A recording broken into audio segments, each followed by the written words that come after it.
Thanks for joining us again. And this week we're talking about confidence.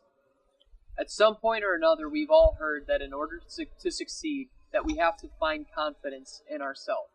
And I absolutely agree with that statement. But I do want to contradict it, or maybe even just add to that a little bit. Because, I don't know about you, but for me, my confidence fluctuates from day to day. See, some days I go to work and things go my way. I work in the trade, so I do electrical, plumbing, heating, and air conditioning. Things just don't go your way some days. And some days I come home after a day that maybe I've cost my company money because things broke or I wasn't able to fix things in a timely manner. All these different things happen. And from day to day, depending on my circumstances, my confidence in myself just fluctuates like a roller coaster, up and down and up and down. There's no constants to that. On those days that my confidence is faltering because of whatever my circumstances are in that situation, what am I going to resort to? And I'm sure most of you know the answer that's coming, and that is in my faith in the Lord, or my confidence in the Lord. And I would like to relate just faith and confidence real quick, because they do very much so go hand in hand. They're synonymous, if you will. Oftentimes we use the language, especially in the church, that when times are tough, that our faith has to be strong in the Lord. And even when times are good, that our faith needs to be strong. But you could just translate that to be confident in the Lord.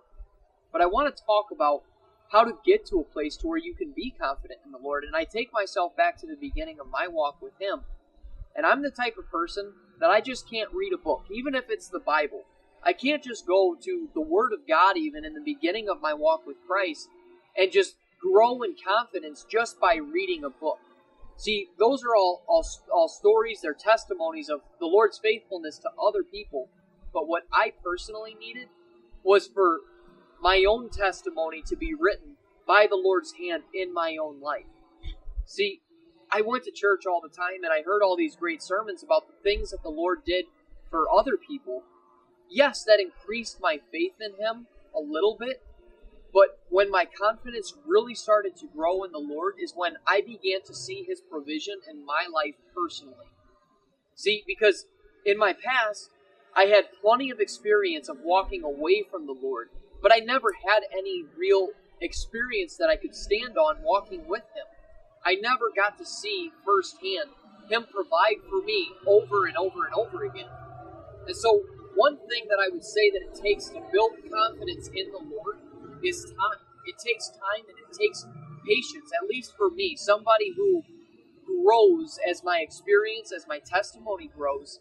My faith and my confidence in the Lord grows every day along with it, because it's after countless answered prayers, countless times to where I've seen the Lord's hand in action, even countless miracles that I've seen work by the Lord's hand before my eyes, that my confidence slowly but surely started to grow in the Lord. To a place where you know every time that you hit your knees and you ask the Lord for something, or even every time that you hit your knees just to talk to Him, to have confidence that the Lord will show up in your bedroom as you're on your knees, wanting to just have a conversation with your Father in heaven, confidence is huge. Because if I don't know that there's somebody listening, somebody great enough to be able to intervene on my behalf in the supernatural, to be able to intercede and actually do something about it, beyond human powers, it's by experience that my confidence in His presence in that moment grew. So, I want to kind of relate this to relationship too. Because just like any other relationship, I can't have confidence in a person that I don't know. I can trust that person enough to maybe say work side by side with them, but would I dangle myself over the side of a 16-story building with them holding my harness, somebody that I never knew? Absolutely not. At the same time, would I want to have an intimate relationship about some of the things that I've dealt with in my past with somebody that I didn't know would keep it confidential? No, of course I wouldn't. It's the same way with the Lord. Until you get to a place that you know that you can trust Him, until you know that He's real, because He's not just like you or I. You can't get to know Him just by Him being physical in your life every single moment of every single day, or how you can't find confidence in Him just by picking up the phone and calling Him and expect to hear a voice at the other end. See, He's an invisible God who likes to make Himself visible in the lives of you and I. But we have to have enough It's crazy. I mean, you can go back and forth with this discussion so much because you have to have confidence in him that he will be there. But at the same time, you need to have enough faith to believe that the invisible God does want to make himself visible to you and I. See, I've said this before and I'll say it again. He's not a God that wants to keep himself up in the clouds. So oftentimes we put him in a box to where we make him stay there because we don't have enough faith to believe that he will come and make himself present right next to us.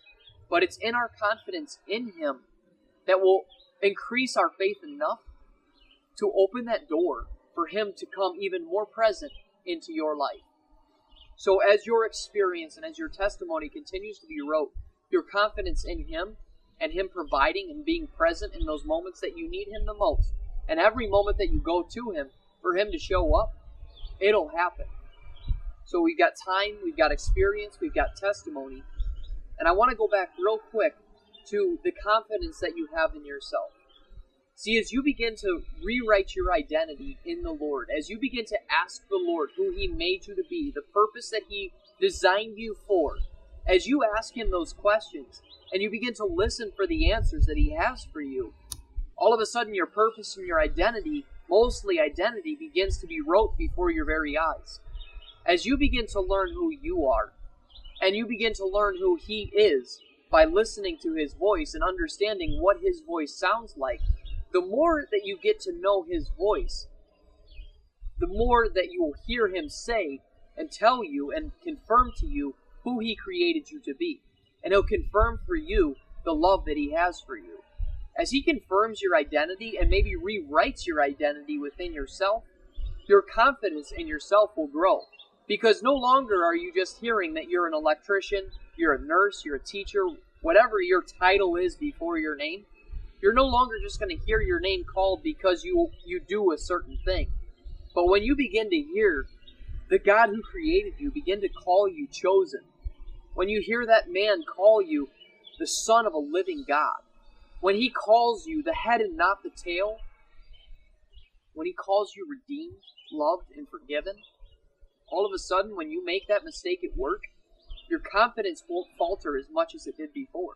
Because your identity is no longer rooted in what you do, what you look like, or what you might say and the mistakes that you make in a day. But your confidence is rooted in the identity that the Lord is confirming and writing within yourself. And that's where I said earlier, my confidence started to build by experience. But then as the experience started to come and as he began to prove himself to me and the goodness and the faithfulness of his character, once those things started to be proven to me through experience, it's at that point that I could start to dig deep into God's Word and the Bible and start to learn really the depths of who he is, who he says that I am, and the journey that he says that he's taking me on. And now I can have confidence in the words on that page because I'm confident in the one who wrote them. And I know that the power is not in the words. The power is in the Spirit of the living God, who put his Spirit into the writers, Paul, John, Mark, Luke, all the guys who put those words on that page. It wasn't them, but it was the Spirit of the Lord that was in them that gave them the authority to write those powerful words that have since changed my life. But it started with my own testimony, my own journey, and the Lord being great enough to not stay invisible, but make himself visible enough for me to where my confidence could grow with him. So don't always just lean on the confidence that you have in yourself, but let it grow and build into the confidence that the Lord is instilling in you because of the identity that he created within you. So that's what I have on confidence, and I hope this made an impact on you. And I'll see you again next week. Thanks. Hey guys, I'm Michael, and this is Two Perspectives, One Mission, week 6 on the topic of confidence. So we've all been in situations in our lives, or maybe every day, where you go to perform a task or do a project of some sort, and you go in there feeling comfortable, you're feeling relaxed and knowledgeable about what you're about to do, knowing that you're going to succeed in that project or what have you. That is confidence, that positivity inside of you, that knowing that you will succeed, that you trust in yourself and what you're about to do.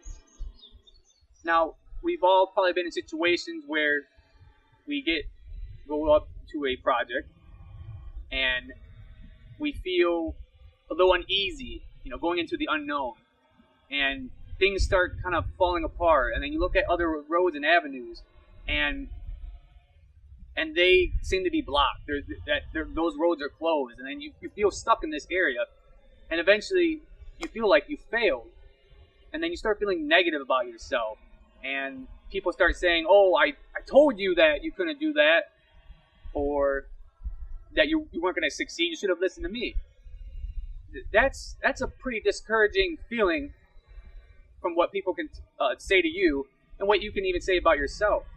And with that discouragement, the devil can also put that seed in your mind that you won't succeed again in that area, that you'll never be good enough to do that, or you'll just fail again and again and again.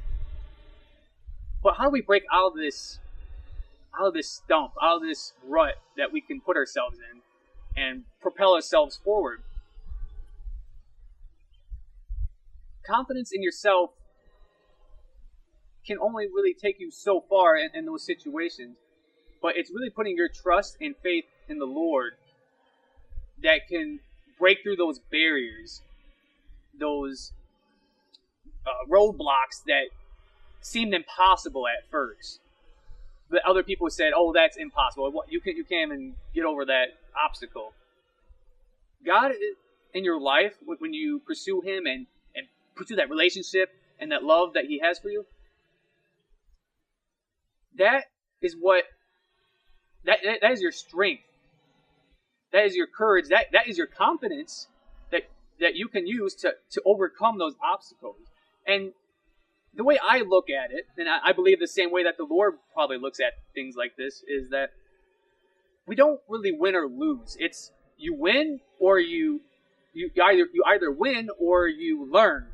It's a lesson, and if you do learn, it's not a failure. It's a way for you to grow and build your character. And I believe that's what God does for us. Is He puts these trials, these challenges in our lives to help us learn and grow, and to build that character. Because once you put your faith in the Lord and trust in Him and put your confidence in Him, knowing that He's going to take you through and succeed over something that you couldn't even imagine yourself, it builds confidence in you, and also builds perseverance. And I believe faith, confidence, and perseverance kind of all rely on each other.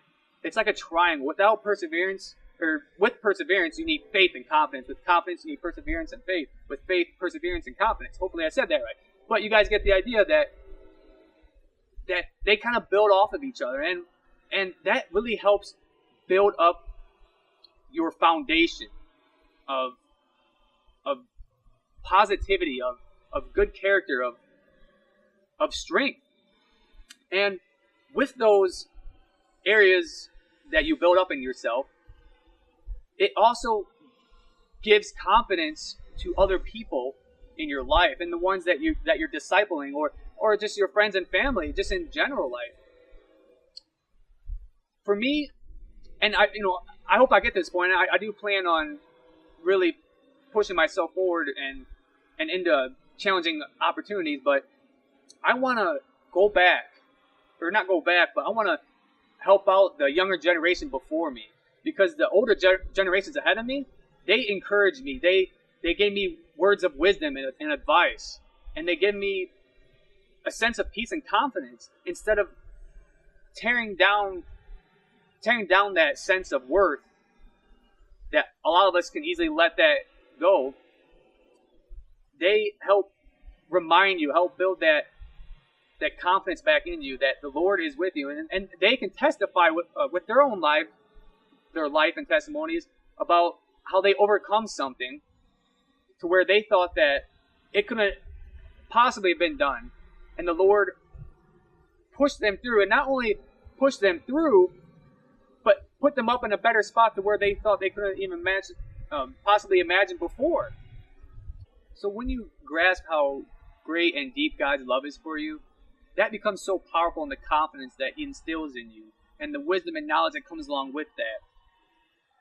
So we should not be afraid of any obstacles or challenges that come in our path, because we have a God, an almighty, powerful God, who loves us and wants the best for us. So I just thank you guys for listening to this video message, and I pray that this helps give you the confidence to pursue God and anything else in your life that's challenging you right now. So I just thank you guys again for watching, and I pray that you guys have a good rest of the week. Thanks.